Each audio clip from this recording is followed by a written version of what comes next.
మన జీవన గమ్యం ఏమిటి, మన జీవిత పరమార్థం ఏమిటి అన్న విషయాలు అనేవి మనకి మన తాలూకా కర్మయోగంలో ఉంటాయి.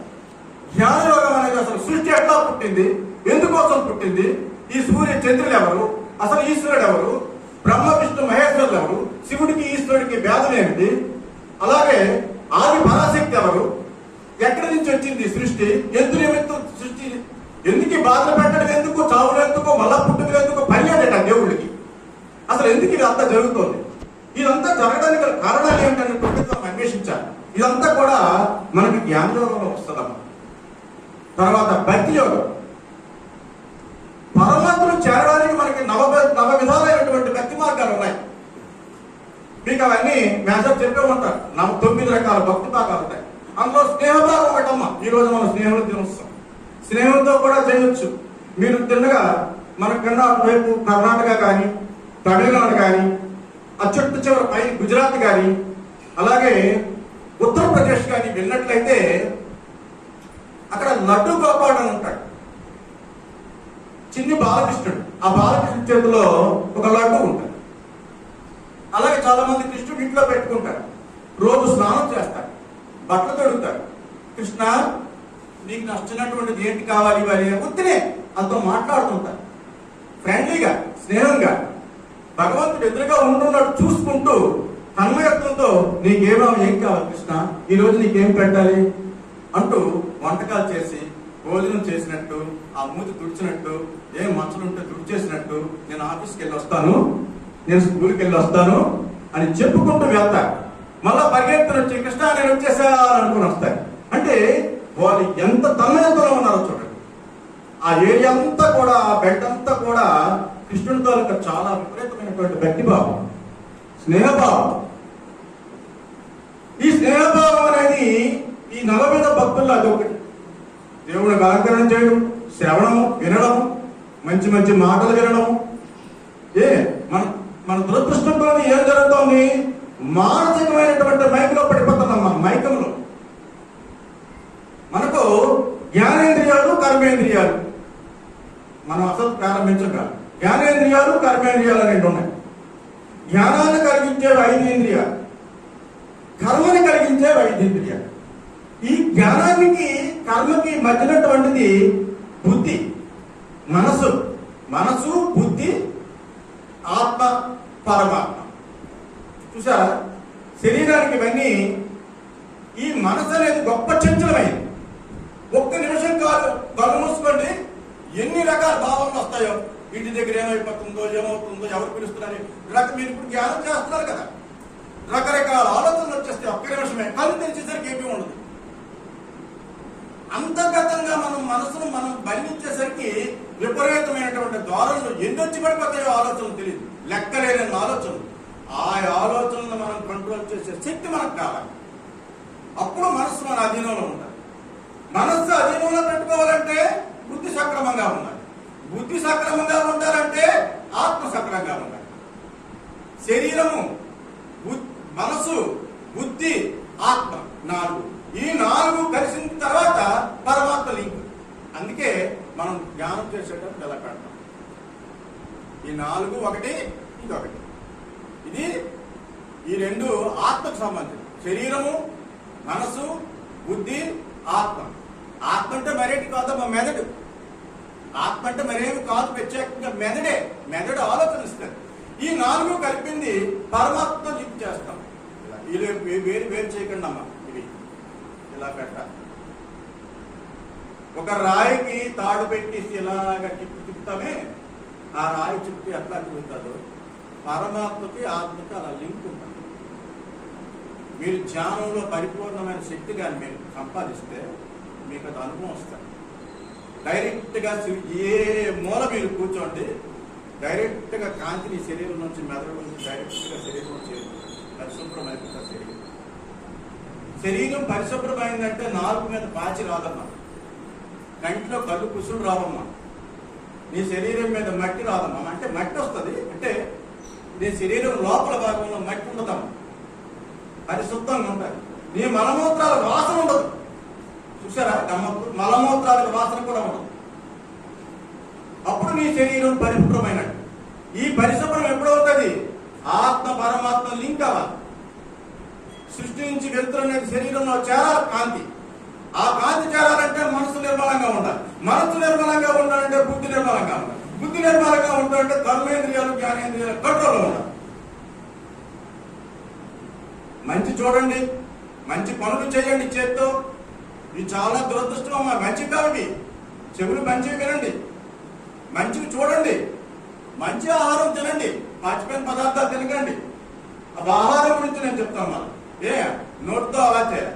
వినడం, శ్రవణము, చూపు, రుచి, స్పర్శ, తర్వాత ఇవన్నీ కూడా జ్ఞానేంద్రియ 5. ఏమ్మా, ఇది కాకుండా ఇవి రెండు 4 చర్మము. తర్వాత కర్మేంద్రియ. కర్మేంద్రియాలు 2 చేతులు, 2 కాళ్ళు. తర్వాత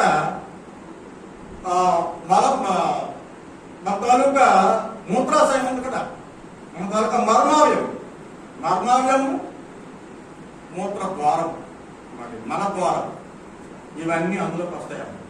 ఆ 2 కలిపి ఒకటి, 2 కాళ్ళు, 2 చేతులు, మన తాలూకా కామ కోరికలు కావడానికి కారణం అవి కర్మేంద్రియాలు.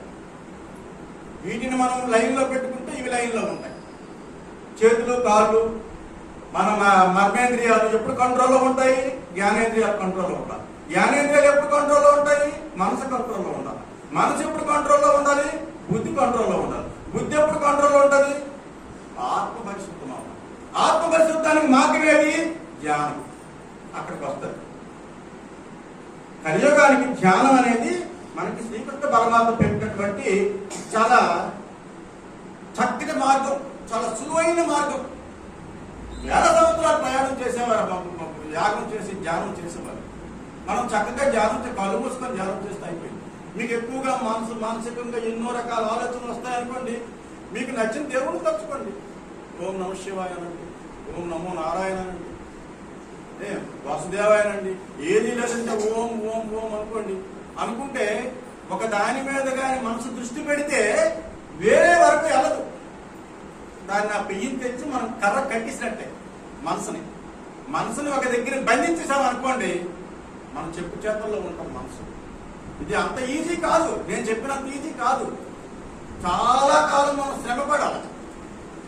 శరీరం శుద్ధ అయిందంటే ఈ రోజు కాదు, రాబోయే జన్మలను మనం పరిశుద్ధం చేసుకున్నాడు.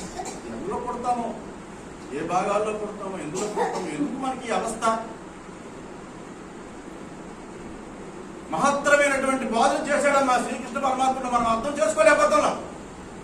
జర్మనీలో పాఠ్యాంశం కింద పెట్టారు ఇది. మన కర్మ కాకపోతే భారతదేశంలో భారతం పుట్టడం ఏంటి? జర్మనీ వాడు పాఠ్యాంశాల్లో పట్టడం ఏంటి?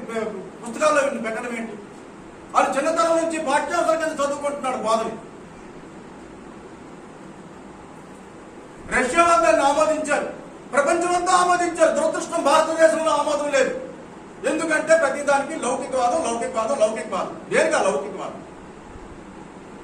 క్రీస్తులు బాధపడతారేటో, ముస్లింలు బాధపడతారేటో ఇలా పెడితే. భగవద్గీత అనేది హిందూ ధర్మం కాదు, అన్ని మతాల తాలూకా సారం. మానవుని సన్మార్గంలో మార్చడానికి ఉద్దేశించినటువంటి ఒక పద్ధతి. దీనికి దేనితో సంబంధం లేదు, ఏ మతంతో సంబంధం లేదు. సనాతన ధర్మం అంటే ఏంటి? సత్యం పలుకు, మంచి చేయి. అన్ని మతాలు, అన్ని కులాలు, అన్ని దేవుళ్ళు ఒకటే. అందుకే శ్రీ విష్ణు దేవాయ నమశివాయ అంటారు. శ్రీ విష్ణు దేవాయ నమశివాయ. నమశివాయ శివుడు విష్ణువు ఒకటే, వాళ్ళిద్దరూ సమానమే. మనమే భేదాలు. మనకి ఇక్కడ హిందువులో ఉండి ఇంకెందులో భేదాలు? ఒకటి నా కృష్ణుడు గొప్ప అంటాడు, ఒకటి విష్ణువు గొప్ప అంటాడు, ఒకటి శివుడు గొప్ప అంటాడు. ఎందుకు ఇవన్నీ? నిన్ను దేవుడు ఒకటే అని చెప్తున్నాడు కదా, భగవంతుడే చెప్తున్నాడు కదా, మేమిద్దరం ఒకటే. ఈయన ఎన్నో యుద్ధాలు చేసి ఓడిపోతే శివ నాకు రక్షించు అంటాడు కృష్ణుడు. నారాయణుడు అప్పుడు శివుడి దగ్గరికి వెళ్తాడు. శివుడు ఓకే అంటాడు. తన తాలూకా పనిలో ఉన్నవన్నీ చేస్తాడు. శివుడిని దేవతలెత్తిసాడు, జగన్మాతను పూజిస్తాడు. ఆదిపరాశక్తి పిల్లలే బ్రహ్మ విష్ణు మహేశ్వరుడు. బ్రహ్మ విష్ణు మహేశ్వరుడికి 3 భాగాలు చేస్తాడు ఈ సృష్టిని పరిపాలించడానికి. నువ్వు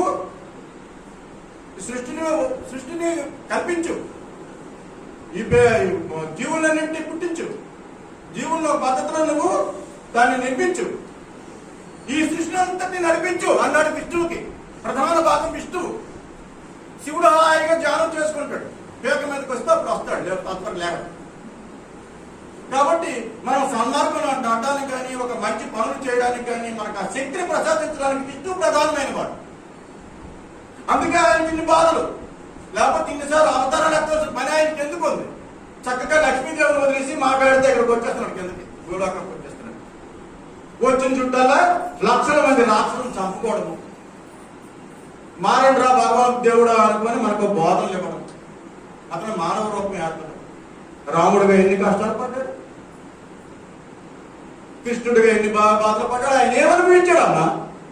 8 సంవత్సరాల కాలంలో 32 సార్లు అత్యాయోగం అయింది అతనికి. 8 సంవత్సరాల బాలుడికి మీద 32 సార్లు అత్యాప్రయోగం జరిగింది. శిష్యుడికి ఏం అనుభవించాడు? ఆయన ఏమైనా మంచి అనుభవించాడా?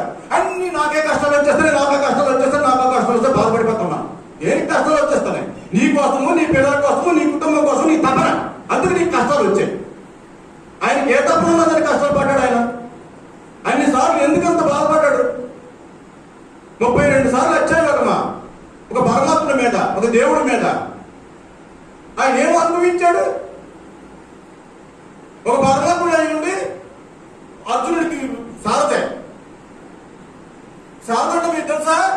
కాలు ఇలా పెట్టుకుంటే కాలు దగ్గర కూర్చుంటాడు, ఇలా కాలుతుంది తంతే అప్పుడు పంటాడు, ఇటు కాలుతుంది తంతే ఇటు పంటాడు. అంటే ఎన్ని వేల సార్లు 100 సార్లు అర్జునుడి తాలూకు కాపు తిన్నాడో తెలియదు కృష్ణుడు. ఒక నవనారాయణుడు అయి ఉండి భూలోకం వచ్చి ఆ యుద్ధం చేసి ఆ యుద్ధంలో ఉన్నటువంటి అధర్మ పరులందరినీ చంపాలనే ఉద్దేశంతో ఇక్కడ దిగి, లేకపోతే ఆ కౌరవులకు అడ్డు అనుకుంటుందమ్మా. ఆలుగారి పరిపాలన చేస్తే మనకు అడ్డు అది పర్లేదు, సృష్టి ఎప్పుడో నాశనం అయిపోదు. ఇంకా మనం ఈ రోజు ఈ కలియుగంలో ఎలా ఉన్నాం? ఇప్పటికే కలియుగం అంతంలో ఉంది. ఇప్పుడు అంటే అంతం అంటే అంతమైపోవడం కాదు, మొదట్లోనే అంతంలో జరిగే పరిస్థితులన్నీ ముందును. ఆ రోజు ఆయన పాల్గొన్నాడు కాబట్టి ఇందులో పడిపోయినట్టు అసలు విషయం పర్లేదు. ఏడు చెప్తామా? నాకు టైం ఇచ్చినారు, ఆ టైం మళ్ళా వస్తాను. కాబట్టి ఆయన తాపులు పడ్డాడు. తర్వాత ఏమైనా సుఖం అనుభవించాడా?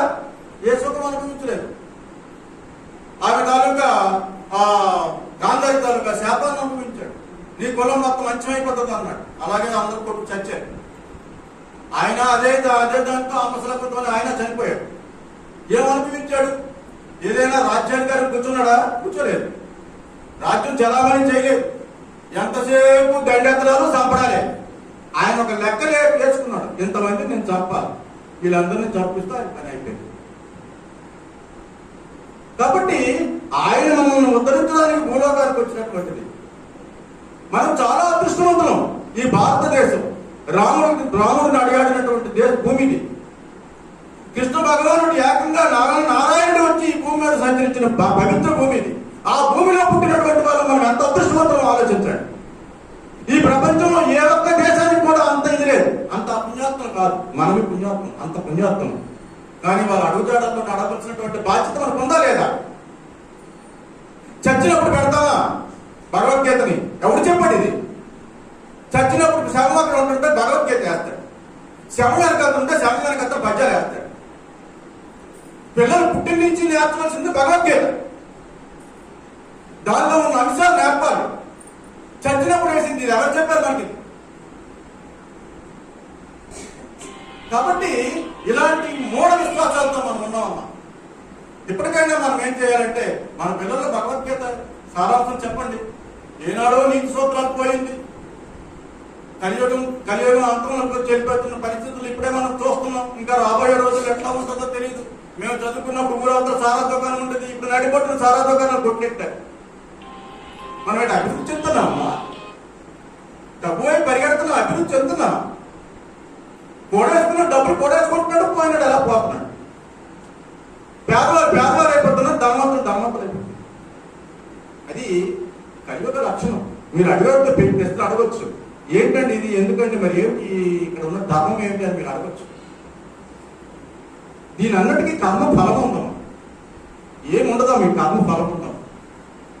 ఇక్కడ ధృతరాష్ట్రుడికి 100 మంది పుత్రులు చనిపోయిన తర్వాత కృష్ణ భగవానుడు యుద్ధం అయిపోయిన తర్వాత పాండవులను పట్టుకొని వస్తాడు. పాండవులను పట్టుకొని వస్తే, కృష్ణ నీకు అన్నీ తెలుసు, నీకు అర్థమయ్యే రీతిలో కిందకి చెప్తున్నాను అంటే నా తాలూకా సార్ మాటల్ని కొంచెం తగ్గించి చెప్తున్నాను, మీకు అర్థం అవ్వాలని.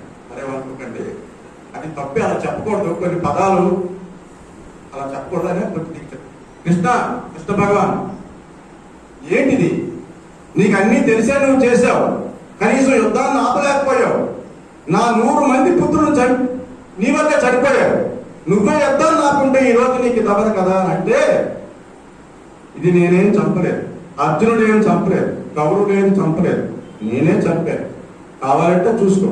ఒకటి అయితే ఎందుకు చంపావు, అది నీ కర్మఫలం, అది నీ కర్మఫలం కాబట్టి నువ్వు చనిపోయారు పిల్లలు. నా కర్మఫలం, నేనంత తప్పు ఏం చేశాను, చేసావు తప్పు. ఒక రోజు నువ్వు వేటకి వెళ్ళినప్పుడు ఒక పక్షిని కొట్టినప్పుడు పక్షి తగ్గిపోయిందని ఆ గూడులో ఉన్న 100 గుడ్లని కింద పడేసాడు కోపం మీద. ఆ 2 పక్షి, తల్లి పక్షి, తండ్రి పక్షి చాలా బాధపడి ఏడ్చి చెప్పించాయి, ఏ రోజైనా నీ 100 మంది గుడ్లు. ఎందుకంటే మనకి ముందు తరాలకు మనం వెళ్ళిపోతే,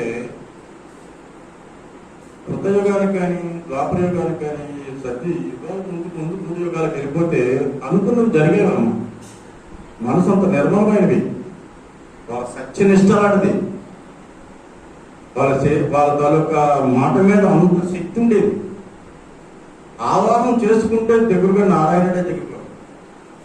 ఇదంతా ఇప్పుడు మనం విని ఏంటి ఇదంతా, ఏ దేవుడేంటి, ఎక్కడ ఉన్నాడు, ఏంటి కోవిలు కొట్టేస్తుంటే దేవుడు ఊరుకోడు అని మనం అనుకుంటాం. ఇప్పుడున్న కలియుగంలో ఉన్న పరిస్థితి అది. కలియుగానికి ఇంతే ఉంటుంది, దేవుడు రాడు. ఎందుకు, దేవుణ్ణి ఆవాహనం చేసుకున్నంత శక్తి మనకు లేదు.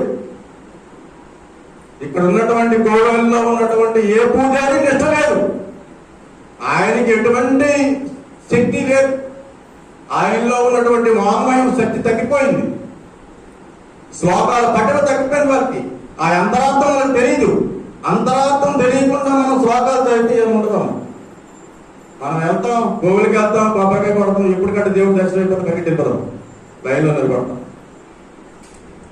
మనం అక్కడ చేస్తున్నామంటే ఊహించుకోవాలి, దేవుడికి నేను అభిషేకం చేస్తున్నాను, దేవుడిలో తన్మయత్వం అయిపోవాలి, నా చేతులతో నేనే వేస్తున్నాను, దేవుడా, శివుడా, నారాయణుడా, నా నీరును నేను వేసినటువంటి ఉదకాన్ని నాకేది కలిగితుంది, పత్రం, పుష్పం, ఫలం ఏదైతే అది నీకేది కలిగింది, ఏమిన్ని పళ్ళు పట్టుకొని వెళ్ళిపోతే నీ దేవుడు అంగీకరించడు. బంగారు పుష్పాలతో నువ్వు చేసేసినంత మాత్రం కొంచేసినంత దేవుడిని దగ్గరికి వచ్చాడు. నిర్మలమైన హృదయంతో 4 కొద్దిగా నీళ్లు పడిస్తే చాలు, దేవుడు స్వీకరిస్తాడు. అలాంటి ఉదంతాలు బోర్డు ఉన్నాయి. కాబట్టి దేవాలయంకి వెళ్ళినప్పుడు, దేవుడిని మనం పూజిస్తున్నప్పుడు, తదేకంగా దేవుడే ప్రత్యక్షమైనప్పుడు అన్నట్లు, దేవుడు అందులో ఉన్నట్లు మనం ఊహించుకొని, దేవుడు పాదాలు కడుగుతున్నట్టు, దేవుడికి అభిషేకం చేస్తున్నట్టు, పుష్పాలతో పూజ చేస్తున్నట్టు, దేవుడా నాకు అది కలిగింది, ఇది పెట్టాను, నేను నా అభిమానంతో నాకు ఇంతే కలిగింది, స్వీకరించు తండ్రి అని మనం ఆయనకి పాదచరణాల దగ్గర మనం మోకరిల్లితే దేవుడు నీకు సుఖిస్తాడు, దాన్ని ఆమోదిస్తాడు. అంతేగాని కొబ్బరికాయ కొట్టేసి ఆయన పని అయిపోయిందా, పని అయిపోయిందా, పరిగెత్తో పరిపోతే ఆఫీస్ టైం అయిపోతుంది, ఇంటికాడ వెళ్తాయి, మా ఆయన ఏడు చేస్తుండో మా అమ్మ ఏడు చేస్తాం అనుకుంటావు. లేకపోతే మాని అవకాశం ఉన్నప్పుడు వెళ్ళు, ఒక గడియ ఆయనతో ఉండండి, దేవాలయంలో కూర్చోండి. అక్కడ ఒక మంచి దేవాలయం అనేది ఇదంతా చెప్పడానికి అవ్వదమ్మా, చాలా టైము. ఒక ప్రత్యేకమైనటువంటి కట్టడం అమ్మ అది. సృష్టిలో ఉన్న దివ్య శక్తులన్నీ కూడా దేవాలయానికి ఆవాహన జరుగుతాయమ్మా. అందుకే మనం ఆ దేవుని చుట్టూ తిరుగుతాం. తిరిగి అక్కడ ప్రశాంతంగా కూర్చొని మళ్ళా ఇంటి ఆలోచన వద్దు, దేవుడికి నేను అర్చన చేశాను, దేవుడు నా మొర విన్నాడు, నాకు మంచి జరుగుతుంది అని దేవుడికి సంబంధించినటువంటి ఆలోచనలే మనకు ఉండాలి. అలా ఉన్నప్పుడు అవుతుంది. సరే, ఒకటే టైం అయిపోయింది. ఇక్కడ ఈ ధృతరాష్ట్రుడికి ఉన్నటువంటి ఈ గుడ్లన్నీ పగలగొట్టేస్తావు, అందుకే నీకు ఇలా జరిగింది అన్నాడు. అది ఎప్పుడో జరిగింది, చూపించాడు ఎదురుగా. వాళ్ళు ఇలా చూపించే కాదు ఏం జరిగిందో. అతను ఎందుకంటే నమ్మడు కదా, లేకపోతే ఇగో నువ్వు పలానా టైంలో నువ్వు ఇలా జరిగింది. అయితే ఇన్ని యుగాల తర్వాత ఇప్పుడున్నాక, ఇన్ని సంవత్సరాల తర్వాత నాకు ఇప్పుడు శిక్ష, ఇంతవరకు ఏం చేసావయ్యా నువ్వు అని అన్నాడు. 100 మంది పుత్రులను కనాలంటే నీకు ఎంత దైవబలం ఉండాలి, నీకు ఎంత పుణ్యం చేసుకుని ఉండాలి. గాంధారితో కలిసి నువ్వు అంత పుణ్యం చేసుకున్న వ్యక్తులు కాబట్టి నీకు శివుడు 100 మంది పుత్రులను ఇచ్చాడు. అంతవరకు ఆ కర్మ నీకు బయట పెట్టుకుని ఉంది. ఎప్పుడు నీకు 100 మంది పడతారా చంపిద్దామని ఎదురు చూస్తుంది. మరి నేను ఆ పని చెయ్యాలి కదా, కర్మయోగి నేనే కదా, మరి నీకు ఆ పని చేయాలి కదా, అందుకే నీకు ఆ పని చేసింది. అందుకే నీకు ఆ దుర్బుద్ధి పుట్టింది ఆ పిల్లలకి. కృష్ణుడు ఏమయ్యా ఒక 5 ఊర్లు ఇచ్చివచ్చు కదా, నీకేమైంది, ఆయన వస్తే కదా. ఎవరిది ఇది? పాండురాజు తనకు పుత్రుడు అంటే వాడికి వెళ్ళాలి, మీకెళ్ళక నువ్వెళ్ళక రాజ్యం చేస్తావు. ఆయన అడవికి వెళ్ళిపోయాడు, నీకు అప్పచెప్పాడు. అప్పచెప్పినంత మాత్రం నాదంటావా? తమ్ముడు తాలూకా రాజ్యం ఇది, తమ్ముడు పిల్లల తర్వాత అనుభవించాలి, నువ్వెలా అనుభవిస్తావు? తప్పు కదా. అంటే పుత్ర ప్రేమతో ధృతరాష్ట్ర దుర్యోధన తాలూకా పుత్ర ప్రేమతో ఆయన లొంగిపోయి రాజ్యం చేసుకున్నాడు. ఓకే, మన 5 ఊళ్ళు మాట్లాడి ఇచ్చేవచ్చు కదా. ఇప్పుడు ఆ దుర్బుద్ధి అతను చవాల. అక్కడికి దుర్యోధన అంటాడు, ఏది మంచో ఏదో చెడో తెలుసు, నేను చెడు చేస్తానని తెలుసు, కానీ మంచి వైపు నడవడానికి నా మనసు అంగీకరించడం లేదు, ఏం చేయాలి కృష్ణ అని అడుగుతాడు. చూసావా దుర్యోధన ఎంత మాట్లాడతాడో. నాకు ఏది సత్యమో తెలుసు, పాండవులు ఎంత మంచివాళ్ళో తెలుసు, మేము ఎంత అధర్మపరులమో తెలుసు, మేము ఎంత అసత్యవాదమో తెలుసు. మాకు ఆ సంపద మీద ఉన్న మాకంత మమకారం నా మనసు రావడం లేదు, ఇవ్వడానికి రాజ్యం ఇవ్వడానికి నా మనసు రావడం లేదు. నేనేం చేయాలి కృష్ణ? నేను యుద్ధమే చేస్తాను, నా వైపు ఇంత పటాలం ఉంది, ఎక్కడికి వెళ్ళిపోతారు అన్నాడు. అంటే అన్నీ తెలుసు నీతులు. ఎందుకు? అందరి తాలూకా గురువు ఒకడే కదా, అందరికీ ద్రోణుడే కదా గురువు. పాండవులకైనా కౌరులకైనా ద్రోణుడే కదా. అలాంటి పరిస్థితుల్లో అది ఇంతవరకు ఎందుకు ఆగాము అంటే, మరి 100 మంది పుత్రులు చేసుకున్న పుణ్యం నీకు రావాలా? అందరికీ 100 మంది పుత్రులు పుట్టేస్తారా? నువ్వు అంత పుణ్యం చేసుకున్నావు కాబట్టి ఇప్పుడు పుత్రులు పుట్టారు. అంతవరకు నేను ఆగాను, ఇప్పుడు చెప్పాను అన్నటువంటిది చెప్తాడు అన్నమాట. ఇవన్నీ ధర్మసూత్రాలమ్మా. కాబట్టి మన కర్మ ఎక్కడికి విడిచిపెట్టదమ్మా. కర్మ అనేది ఎన్ని సంవత్సరాలైనా అలాగ ఉంటుంది. దాన్ని సంచిత కర్మ అంటాం. మన పాస్బుక్ లో డబ్బులు వేసుకుంటే బ్యాంకులో బ్యాలెన్స్ ఎలా పెరుగుతుంటుందో, గత చదువుతా అంతా కూడా మన అకౌంట్ ఉంటుంది. ఎక్కడుంటుంది అకౌంట్? చిత్తం అంటే ఆత్మ. చిత్తగుప్తుడు అంటాడు, చిత్రగుప్తుడు కాదమ్మ, చిత్తం. మనం చిత్తములో గుప్తంగా ఉండేది చిత్రగుప్తం అంట. మనం దానికి చిత్రగుప్తులు అని పేరు పెట్టాం. ఈ చిత్తంలో గుప్తంగా ఉంటుంది. ఆత్మ బయటికి వెళ్ళిపోతుంది, అందులో ప్యాకేజ్ ఉంటుంది, మనం మెయింటైన్ చేసాము. బయటికి వెళ్ళిపోయిన ఆత్మలో మనం చేసిన కర్మఫలాలన్నీ ఉంటాయి. ఒక్కడు కూడా బయటకు తీయడానికి అవదమ్మా. అన్ని కరెక్ట్గా, అంత కరెక్ట్గా ఉంటుంది ఆ కర్మఫలాలు లెక్క. తర్వాత ఇప్పుడు ప్రారంభ కర్మలు ఈ భూమి మీదకి వచ్చిన తర్వాత మనం ఏం చేశాం, అవి ప్రారంభ కర్మలు. ఆ కర్మలు కరగాల. ఇప్పుడు ఇవి కొత్త కర్మలు ఒకటి దానికి యాడ్ అవుతాయి. కాబట్టి ఆ కర్మల్ని మనం తరగొట్టుకోవాలి. కొత్త కర్మలు అనేవి రాకుండా జాగ్రత్త పడాలి. కాబట్టి మనసును అదుపు చేసుకొని, జ్ఞానేంద్రియాలు మనం అదుపులో పెట్టుకొని, కర్మేంద్రియాల ద్వారా ఎటువంటి తప్పుడు పని చేయకుండా మనం మంచి పనులు చేసినట్లయితే ప్రత్యేకంగా ప్రారంభ కర్మలు అనేవి తగ్గుతాయి, సంచిత కర్మలు అనేవి కరుగుతాయి, రాబోయే జన్మ అనేది మంచిది అవుతుంది. దానికి మనం ప్రయత్నం చేసుకోవాలా.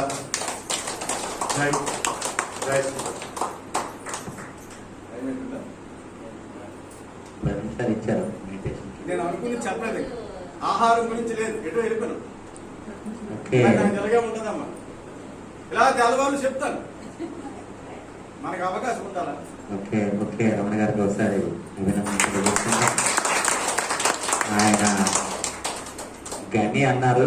గని అయితే ఏమో కానీ ఓషన్ అంటే ఏంటి? సముద్రం. మన వారం వారం కొంచెం కొంచెం తెచ్చుకుందాం. డెఫినెట్గా తెచ్చుకుందాం. ప్రేరణ మనకి తెలియని కాకపోయినా ప్రేరణ ఒక ఇది. అన్నిటికన్నా ఇవాళ ఒక మాట చెప్తూ నాకు అక్కడే ఆగాను నేను. మనం గతంలో చెప్పుకున్నాను, మనం పవిత్రంగా ఉండాలి, మనస్సు పవిత్రంగా ఉండాలి, మాట పవిత్రంగా ఉండాలి, అన్నీ పవిత్రంగా ఉండాలి. పవిత్రంగా ఉండాలి అంటే ఏంటి ఆచరించాలో మనందరికీ తెలుసు, కానీ ఆచరించలేకపోతూ ఉన్నాము. ఆచరించాలి అనుకుంటే ఆచరించగలం, మీ ప్రశ్న లేదు. ఇందాక చెప్తూ ఇప్పుడున్నటువంటి వాతావరణం అంతా కూడా ఎక్కువగా కలుషితం అవుతున్నది అన్నది అందరిలో ఉండేటువంటి ఆవేదన. ఆయన అంత గట్టిగా మాట్లాడడానికి కారణం ఏంటంటే లోపల నుంచి ఒక ఆవేదన ఉంది. ఆవేదన ఎందుకు అంటే ఇందాక కృష్ణుడి గురించి చెప్తూ మధుర వెళ్ళాం. ఉత్తరప్రదేశ్లో మధుర కృష్ణుడు పుట్టినటువంటి జన్మస్థానానికి వెళ్ళాం. నిజంగా ఎంత హ్యాపీగా అనిపించిందంటే ఆ చుట్టుపక్కల ఎక్కడ కూడా మాంసం దుకాణాలు ఉండడానికి వీల్లేదు. మాంసం కానీ చెత్త చెదారం చాట్లు గీట్లు నైజంత కోరుగుడ్డు ఏం పెట్టడానికి వీలేదు. వేస్తే పైన చుట్టూ అంత ఆ చుట్టూ ప్రాంతాలు అంత ఎక్కడ ఏమీ ఉండడానికి వీలేదు. దుకాణాలు కూడా ఉండడానికి వీలేదు, ఎవరు తినడానికి వీలేదు. కాబట్టి అంత ప్రసిద్ధమైనటువంటి దేవాలయం అది, కృష్ణుడు పుట్టినటువంటి జన్మస్థానం అది. ఇలా చెప్పినట్టు భారతదేశం అంత గొప్పది, ప్రపంచంలో అంత గొప్పది మనది. కానీ దురదృష్టం ఏంటంటే ఇక్కడే ఆలోచించాలి మనం. గతం కన్నా భక్తి పెరుగుతున్నది అనుకుంటాను. భక్తి పెరుగుతున్నదలాగానే మనం నైతికంగా దిగజారుతున్నాము. ఈ సృష్టిలో భగవంతుడు దేన్ని ఎందుకు సృష్టించాడు అంటే ఒక జన్మ తర్వాత ఒక జన్మ, ఒక జన్మ జన్మ జన్మ ఎత్తడానికి జన్మ పరంపర లేదు. నిన్న సార్ ఎవరో చెప్పారు, మన మెహమద్ బాబా ఆయన కూడా చెప్పుకొచ్చాడు. మనం చెప్పింది రాయి తర్వాతమో చెట్టు తర్వాత జంతువు తర్వాత మానవ జన్మ. ఇన్ని జన్మలన్నీ ఎత్తుకొచ్చాం మనం.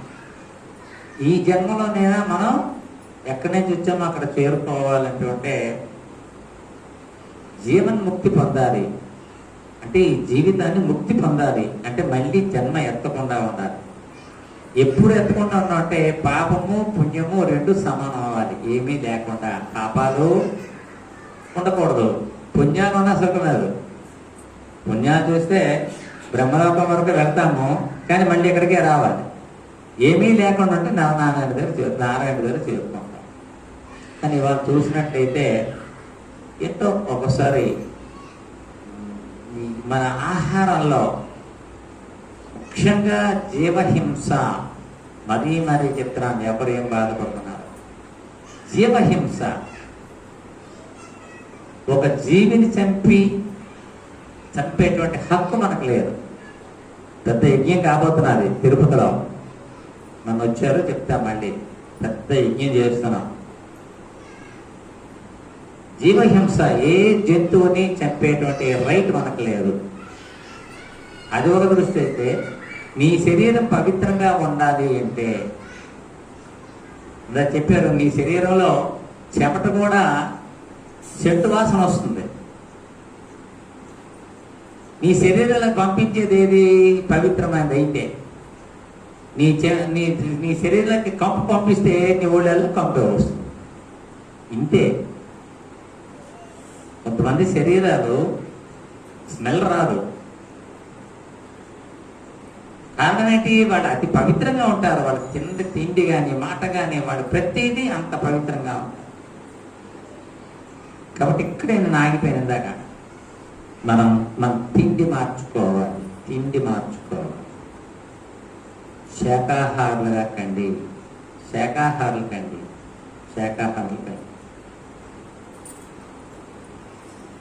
వాళ్ళు ఆదివారం వేసాకి 10 మంది తగ్గారు. కాదంటే ఆదివారం, లేకపోతే పెళ్ళిళ్ళు ఉన్నాయి. ఆదివారం అంటే ఎక్కడ పెరుగుతారనుకుంటే ఆదివారం మనం తగ్గిపోతున్నాం. దయచేసి ఈ జన్మని మనం సంస్కరించుకోవాలి అంటే, ఎన్ని భిన్న కార్యాచరణ జరగాలి అంటే, ముందు శాకాహారులుగా కండి, శాకాహారులు కండి. మీరు శాకాహారులు అయితే మీ జీవితంలో సగం సాధించినట్టే, ధ్యానంలో సగం సాధించినట్టే, ఆటోమేటిక్ అన్ని జరిగిపోతాయి. శాకాహారులు కండి అంటే అర్థం ఏమిటి? మానమనే ఏమిటి? మానమనే ఏమిటి? మాంసాహారాలు మానండి. ఇవాళ భోజనానికి వెళ్ళుంటారు ఏమమ్మా? ఇవాళ భోజనానికి వెళ్ళుంటారండి. ఈయన నాన్ వెజిటేరియన్ ఉంటే, కానీ ఆయన అనుకున్నా సరే నా పక్కింటి భోజనం పెట్టినా అక్కడ మరి వాసన ఉంటుందని వెళ్ళాం. నేను అది చేస్తాను. మీరు ఏమనుకుంటారు? అంటే వేరేగా వెజిటేరియన్ ఉంటారు అంటారు, కానీ మరి ఆ వాతావరణంలోకి వెళ్ళడం అనేది 30 సంవత్సరాలు అయిపోయింది. మరి ఏంటంటే డైరెక్ట్ గా ఇల్లు నా ఆహారం నేను తీసుకునేవాడిని, అది పక్కన ఉన్నా. కానీ ఎప్పుడైతే మన ధ్యానం యోగంలో పడిపోయామో ఆ రోజు నుండి మరి నా అన్నదమ్ముడు భోజనం పెట్టిన అందులోకి వెళ్ళదు. ఎవరేమనుకోండి, ఎందుకు మారారైనా? ఇష్టం. మీరు చాలా మంది అనుకుంటారు బ్రాహ్మణులు వాళ్ళు అలాగే చెప్తారు అని. మరి వారేంటి? చిట్టన్ గారేంటి? అప్పారా గారేంటి? నా పిల్లలు ఎవరు తెలియదు. నా పిల్లలందరూ మరి హైలీ ఎడ్యుకేటెడ్, పెద్ద పెద్ద చదువుకుని మేస్త్రి ఏంటి? కానీ ఎప్పుడు ముట్టుకో. ఏమయ్యా నువ్వేం తింటావా? చూడండి, ఇక్కడికి వచ్చే మారారు అందరూ. వాళ్ళల్లో ఎంత పరిణామం ఉంటుందో తెలియదు. నెమ్మదిగా మారండి, గాబరేట్ పట్టుకోకండి, మేషాలు అన్నారని కాదు. నెమ్మదిగా అంటే ఈ జన్మ కాదు, వచ్చే జన్మ కాదు. అప్పుడు వచ్చే సంవత్సరం 2-3 సంవత్సరాలు అయిపోయింది. మటన్ మానండి, తర్వాత చికెన్ మానండి, తర్వాత చేపలు మానండి, చివరిగా గుడ్లు మానండి. స్టెప్ బై స్టెప్ అలా తగ్గించుకుంటూ వెళ్ళండి. ప్రయత్నం. చివరి జీవితంలోనైనా మోక్షం తీసుకోండి. ఆ శరీరానికి ప్రశాంతంగా జీవితం వెళ్ళిపోయినట్టు చూడండి. అదే నరకయాత్ర అన్నమాట. మూలన పడిపోయి చాలా కాలం అనేక రోగాలతో మూలం చేయించుకున్నదంతా అదేనమ్మా. ఈరోజు మీరు ఒక్కటే, ఈరోజు క్యాన్సర్ వచ్చినటువంటి వ్యాధుల్లో కలిగినటువంటి 100 మందిని తీసుకోండి, 99 మంది ఆలే ఉంటారు నాన్ వెజిటేరియన్. నేను ఇవన్నీ మీకు చెప్తాను తర్వాత, ఆహారం కోసం చెప్తున్నాను కదా. మీకు ఎలా మైండ్ సెట్ మార్చాలో నాకు తెలుసు, ఆ విధమైనటువంటివి నేను చెప్తాను తర్వాత. కారణాలు అవే, వాటి వల్ల మనకు సంక్రమిస్తాయి. ఆ చనిపోయినటువంటి జంతువుల వల్ల, వాటి వల్ల మనకు సంక్రమిస్తాయి. ఆయన గురువుగా ఆయనకు ఆ బాధ్యత ఉందమ్మా. మీరు మానిస్తే ఆయనకు వచ్చేదేం లేదు. మీరు మానితే ఒక్కరు మానినా ఆయన గురు తాలూకా ఆ స్థానానికి ఆయన ఒక పెద్ద న్యాయం జరిగినట్టు, ఎంతో పెద్ద విన్నది అది గెలుపది అంతే. మరిక్యంగా ఆయన ఆరాటం అది. అంచేత పత్రిజీ గారు ఆరాటం అది, పత్రిజీ గారు ఆరాటం, అందరు ఆరాటం అది. ఆరాటం ఇందులో మన పోరాటం ఏంటంటే, ఈ జీవితం అనేది ఉన్నతంగా వెళ్ళాలి, ఉన్నతంగా వెళ్ళాలి. కాబట్టి అక్కడే నాగిపోయాను. అంత ఒక రాష్ట్రం అంత గొప్పది, ఎక్కడ మాట్లాడడానికి లేదు. వాడు పలకరించుకుంటే ఏమని పలకరించుకుంటారు సార్? చిట్టన్ గారు, రాధే రాధే. ఎవరైనా చెప్పు, రాధే రాధే రాధే రాధే. ఆడ మగ ఎవ్వరు కలవని అది. వాళ్ళు పలకరింపు ఏంటంటే రాధే రాధే. అందుకే అది అంత ఉన్నతమైనటువంటి స్థలాలు, అవి పవిత్ర స్థలాలు. మరి మంది ఎందుకు పవిత్ర స్థలం కాకూడదు? మంది ఇంత పవిత్రమైనటువంటిది సింగిపురం అంటే. వెళ్ళండమ్మా ఒకసారి మాయాపూర్ అని కానీ, జీవితంలో వెళ్ళాలి. మాయాపూర్ కానీ, నాసార్ చెప్పినట్టు బృందావనం కానీ, అక్కడ చెట్టు చేమ జీవి ప్రతిదీ భక్తే. అక్కడ మీరు ఎంత తెలిసిపోతుంది ఎంత భక్తో. అక్కడ కూర్చుంటే ఆ చెట్టు కృష్ణ కృష్ణ అని పలకరించినట్టు ఉంటుంది మీకు. ఆ ఆత్మ ఘోషిస్తారు. మీరు మాయాపూర్ వెళ్ళండి, అద్భుతం. నేను అక్కడ 10 రోజులు ఉన్నాను, కానీ చాలా కాస్ట్లీ ఏరియా. 10 రోజులకి 10 లక్షలు అయింది నాకు. చాలా కాస్ట్లీ ఏరియా, ఎందుకంటే సముద్రం మధ్యలో చిన్న దెబ్బని. అక్కడ ఈ కృష్ణ భగవాన్ తాలూకా మొట్టమొదట దాని తాలూకా ఈ మనకి ఈ గీతా పుస్తకాల ముద్రణ అక్కడి నుండి ఆజ్యం జరిగిందనమాట మాయప్ప. అది కలకత్తా నుండి ఒక 100 కిలోమీటర్ల సముద్ర మార్గం అయితే ముందు ఎక్కడికి వెళ్ళినా ముందు ఇక్కడ మార్చాలి, అది అది ఇక్కడ మార్చాలి. మన మనస్సులో ముందు మార్చడం ప్రారంభించాలి. అంత దూరం అక్కడికి వెళ్ళి అంత తర్వాత అసలు ముందు ఇది మారితే అక్కడికి వెళ్ళాలనే ఉద్దేశం పుడుతుంది. అంతా మార్చుకోగలుగుతాం. ఉద్ధరేదాత్మన ముందు నిన్ను నువ్వు మార్చుకో. నీకు అభ్యంతరం ఏంటి?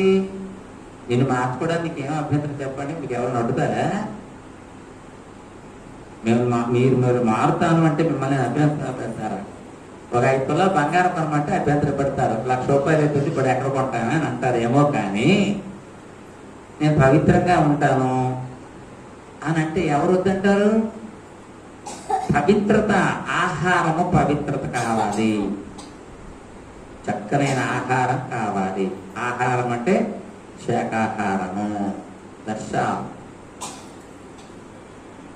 ఇది మారింది. మీరు ఎన్నాళ్ళు ఏది చెయ్యండి, మీకు రిజల్ట్ రావడం చాలా కష్టం. ఎందుకు ఇవాళ కాన్సెప్ట్ దాని మీదే నేను పెట్టాను. మీరు ఎన్నాళ్ళు మీరు గంటల తరబడి ధ్యానం చేయండి.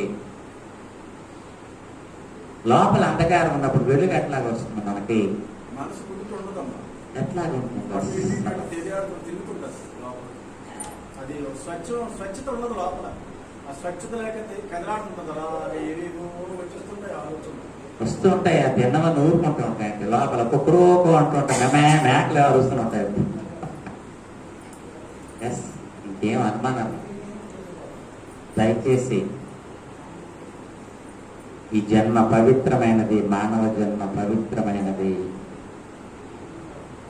అది కాన్సెప్ట్ పెట్టండి దయచేసి. ఎప్పుడు దాని గురించి నేను అంత కాన్సెప్ట్ పెట్టారు, కానీ ఇవాళ మీకు చెప్తున్నాను. వాళ్ళంతా ఏమిటి ఇక్కడ ఎంతమంది ఇవాళ అంత బాగా మాట్లాడగలుగుతున్నాడు? ఎక్కడి నుంచి వచ్చింది కెపాసిటీ? ఉన్నది ఇంకా చాలా మంది ఉన్నారు. నీలో వస్తుంది ఆటోమేటిక్గా. నీలో మార్పు అనేది ప్రారంభం అవుతుంది. ధ్యానం చేస్తూ మనం వీటిని ఆచరిస్తూ చేస్తూ ఉంటుంది. ఇలా మార్పు అనేది వస్తుంది. నీకోసం నువ్వు మారితే నాకు రాదు, నేను మారితే నీకు రాదు. ఇది ఎవరిది వారిదే. సో ఎనీహౌ ఇవాళ చాలా చక్కనైనటువంటి ఇచ్చారు. మనం అనేకమైనటువంటి విషయాలు దేవుడితో చెప్పుకుంటున్నాం. ఇవేం కష్టాలు చెప్పారు. కృష్ణుడికి బాల్యంలోనే 32 సార్లు అటెంప్ట్ మాత్రం జరిగింది మన భాషలో. 32 సార్లు ఆయన మీద హత్య ప్రయత్నం జరిగింది కృష్ణుడి మీద.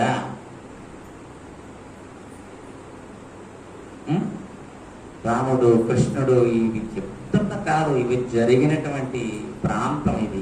ఈ భూమి ప్రపంచంలో ఏ భూమికి లేనటువంటి అతి పవిత్రమైన భూమి భారతదేశము. అందుకే ఈ భూమిలో పుట్టినందుకు మనం గర్విస్తాము. ఆయన విశ్వరూపం చూపిస్తే మనం ఈ రోజు నమ్మము. ఆమె గీతని నమ్మము. అర్జునుడు పట్టించుకోడు. వీడు అలాగే చెప్తాడులే. ఆయన విశ్వరూపం చూపించడము, అది కల్లారా 5 వ్యక్తులు ఎదురుగా చూడడం వల్ల తర్వాత ఆయన మాట్లాడదు.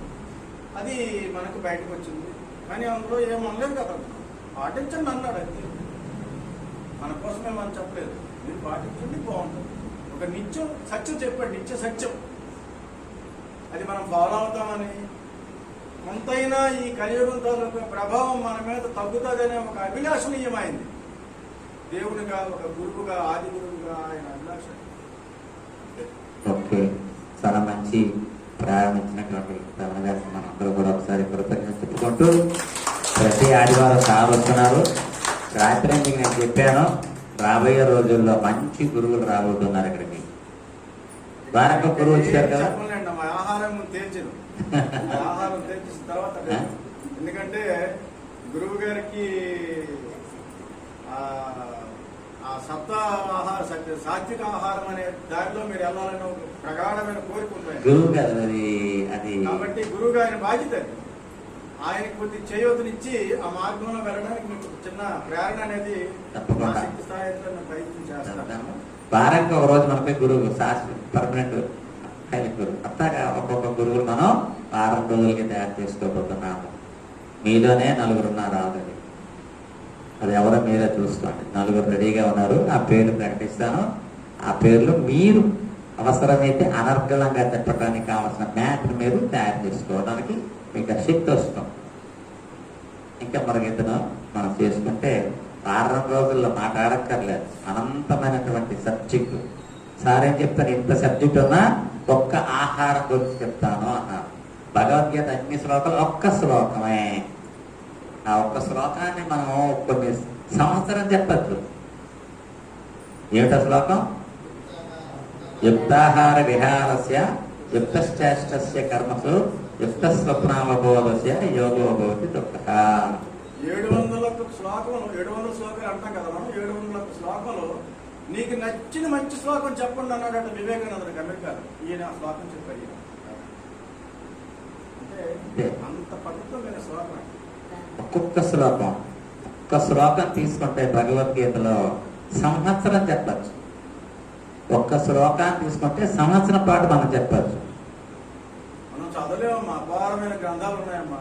108 పురాణాలు ఉన్నాయమ్మా. ఇతిహాసాలు ఉన్నాయమ్మా. వేదాలు, వేదాంగాలు. ఎక్కడ మనం లెక్క వేయలేము పుస్తకాలని. మన జిల్లా అంతా నిండిపోద్ది కుక్క పోస్తే. అంత జనభాండాగారం అంత. ఆ భాండాగారంలో అంతా తీసి దగ్గర చేసి మనకి ఇచ్చిన తాత్పర్యం ఈ గీత. ఈ గీతను మనం ఫాలో అయితే అవన్నీ మనం చదివి. మీరు గీతని ఫాలో అవ్వాలంటే ఈ గీత ఏదైతే ఉందో ఆ గీతని పక్కన తెస్తే మీరు ఇందులోకి రాగలరు. అది ఉన్నంతసేపు మీరు రాలేరు. ఇది నిర్దిష్టం. మీరు ఎంత ఈ జన్మ కాదు, ఇంకా జన్మలు ఎత్తవలసిందే. మనం ఉండేటువంటి ఈ కులాలు ఉన్నటువంటి జన్మలు కావండి. ఎవరి జన్మ వాళ్ళదే. ఎవరి జన్మ వాళ్ళదే. చేత మీరు అందరూ కూడా ప్రయత్నం చేయాలని కోరుకుంటూ ఇవాళ మన రమణ గారికి మనందరూ కూడా ఒకసారి ఇక్కడ ధన్యవాదాలు చేసుకోండి. సమయం ఉందా? అయిపోయిందా? ఓన్లీ 5 మినిట్స్ ప్రశాంతంగా. ఓన్లీ 5 మినిట్స్ అంటే కదా, హ్యాపీగా కూర్చోండి. Only 5 minutes